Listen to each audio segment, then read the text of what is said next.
Ready? One, two, three, start.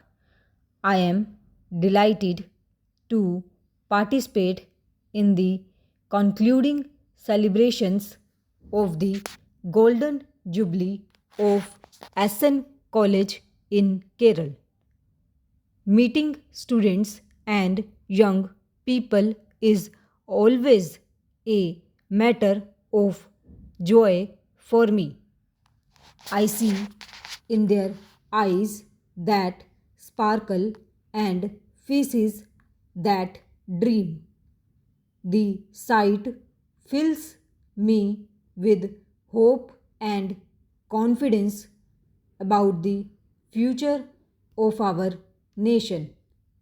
This hope and confidence in the future of India, however, increases multifold when I come to a college like this, which is itself the creation of a revolutionary dream, a dream born in the trials, tribulations, and turbulence of India's freedom movement.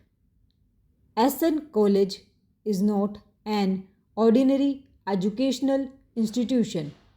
It is the product of a social revolution inspired by the teachings and the personal mission of one of the greatest reformers of modern India, Sri Narayana Guru.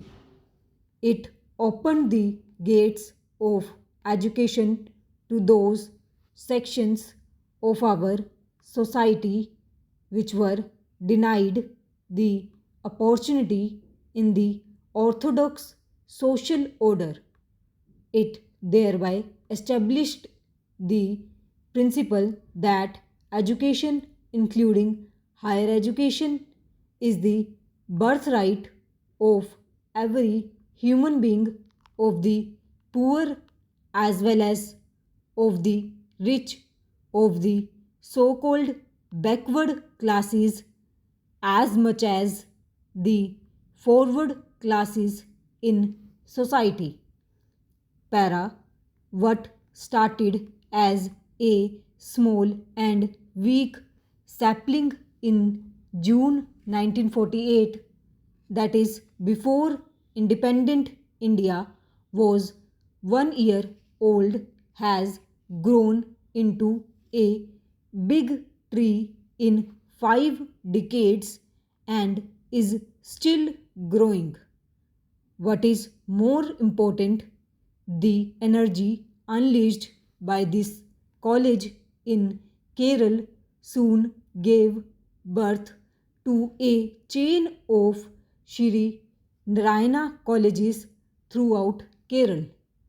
Thus, thanks to the untiring efforts of the Astan Dharma Education Trust, higher education came within the reach of children from the oppressed class, from the darkness of segregation and illiteracy. Kerala entered the light of knowledge for all. I therefore bow my head before the memory of this great saint Sri Narayana Guru for his contribution to the social transformation of Kerala and India.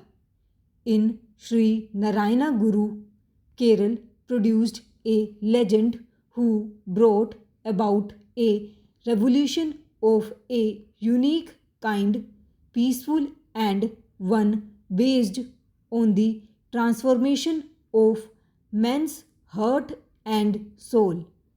The teachings were anchored in the ageless spiritual and cultural values of India. Precisely for this reason, his clarion call against social discrimination, one caste, one religion, one God, for men had a durable effect and brought about social stability in our national history as such. Para. Unfortunately, these spiritual and social values had been abandoned and overtaken by the very priestly class which was supposed to uphold and propagate them. The oppressive religious orthodoxy divided the Hindu society into many castes and subcastes. Some of the castes that were condemned to the lowest rung of the social hierarchy became not only untouchable but also unapproachable. Swami Vivekanand, who visited Kerala in 1882, had expressed deep displeasure about the prevailing social order. Today, 100 years later, the whole world talks of a Kerala model as a tribute to your state's commendable progress in the social sector in the fields of education, healthcare, and women's empowerment. Many noble men and women have contributed to this transformation. Sri Narayana Guru's name will figure high in this list. It is perhaps not so coincidental that the last idol that Sri Narayana Guru consecrated at the Shivagiri ashram was that to Saraswati, the goddess of learning. Sri Narayana Guru's teachings have a great relevance even today and not only for the society in Kerala. Indian society has come a long way from the time when Sri Narayana Guru lived and struggled for social equality and justice. Still, we have a long way to go.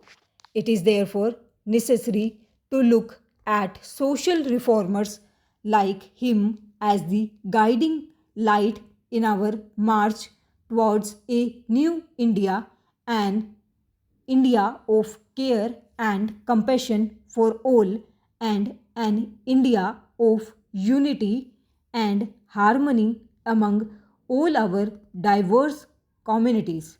Para. Friends, education is the best instrument to rebuild our nation into a new India that we all collectively dream of. Kerala has taken the lead in achieving near total literacy. It has also established a chain of educational institutions that cater to the needs of all the communities in your state. Now, looking to the future, your state needs to scale higher levels of achievements in education.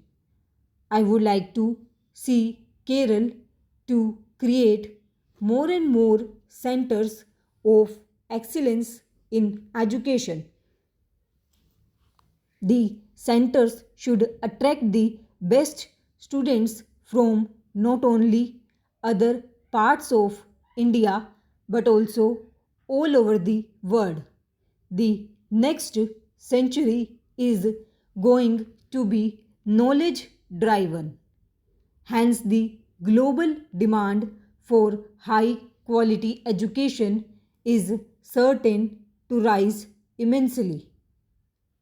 If India can create centers of excellence in scientific, technical, medical, management, and humanities education, they will become the preferred campuses for students all over the world. They will also earn valuable foreign exchange for the country. In many ways, Kerala is ideally suited to take this new and ambitious step in the march of education. The matchless natural beauty that Kerala offers is ideal for learning.